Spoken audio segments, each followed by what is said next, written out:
Good afternoon, sir. Good afternoon to all our viewers. Before we proceed to the repetitio, we would like to introduce ourselves first.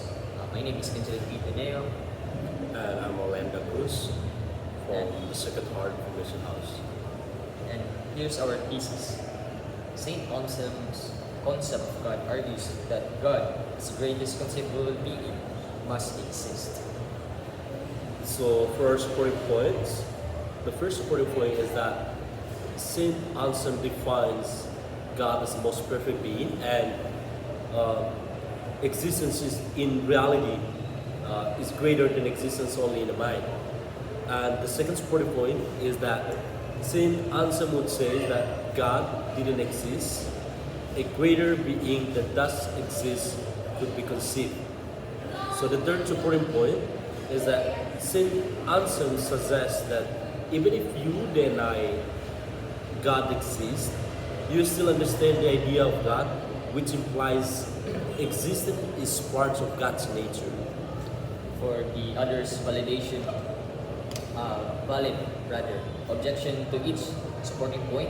The first objection is that people might think that just because we can imagine something existing doesn't mean it actually exists.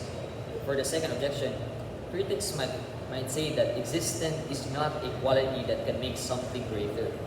For the third objection, some might argue that just because we are thinking of something doesn't mean it's real. So to answer to that objection is that first is Saint Anselm's points is not just about kind of imagination. He's trying to say that being real is better than just being an idea. So second answer to the second objection is that Saint Anselm's idea is that being real is part of being the greatest, not just another quality.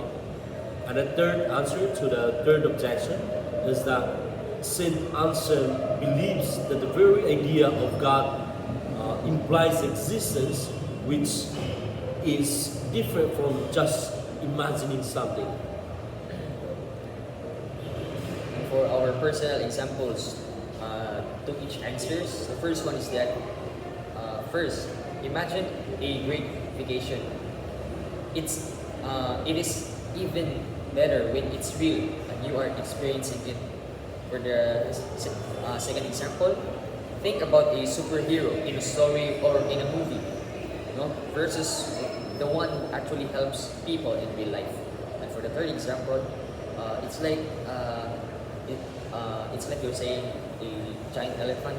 The idea that already it includes being giant.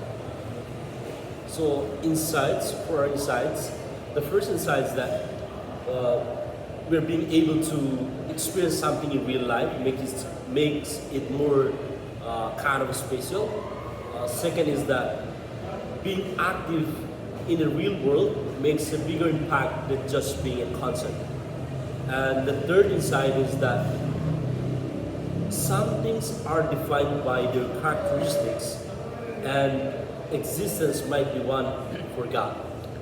To conclude our repetition or for the conclusion part, in Saint Anselm's concept of idea, the ontological argument contends that God, as greatest conceivable being, must exist because being real adds to his greatness, even if objection focuses on imagining versus actual existence.